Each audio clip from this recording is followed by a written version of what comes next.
अस्सलामुअलैकुम दोस्तों, मेरा नाम है हारून और आप देख रहे हैं हारून फैमिली फूड सीक्रेट्स।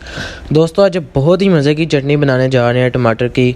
तो अभी चलते हैं रेसिपी की तरफ। यहाँ पर आपने फ्लेम ऑन कर लेना है और फ्लेम ऑन करने के बाद आपने किसी भी चीज़ के ऊपर, मैं यहाँ पे सीख लिया, उसके ऊपर इस तरह ये सारे 2-3 टमाटर जितने भी आएंगे करके इसको इस तरह रख दूँगा इनके ऊपर। तो इनको पकाना है जब तक इनकी स्किन ऊपर से सही तरह जल नहीं जाती। अंदर से भी इनको आपने अच्छी तरह पकाना है। जब ये फुल सॉफ्ट हो जाए तो आपने इनको उतार लेना है। तो मैं आपको मिलता हूँ इनको बनाने के बाद। तो ये टमाटर अच्छे से जल गए हैं। तो जो नेक्स्ट स्टेप है मैं आपको बताता हूँ। टमाटर के साथ साथ जो जो चीज़ें ली है वो बता देता हूँ। प्याज लिया मैंने एक, उसको छोटा छोटा काट लिया ब्रीक ब्रीक।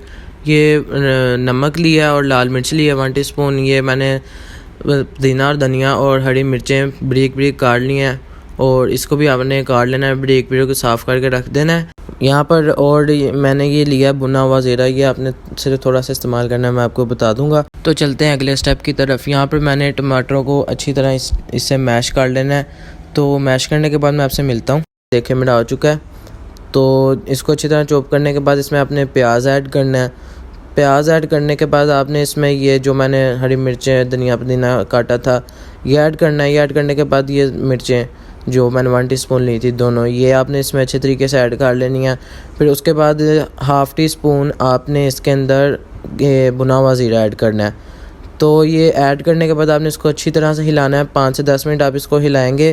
तो देखें ये बिल्कुल रेडी फॉर्म में आ चुकी है माशाल्लाह, बहुत ही मज़े की बनी है। आपने इसको ज़रूर ट्राई करना है। अगली वीडियो तक के लिए इजाज़त दें। अल्लाह हाफिज़।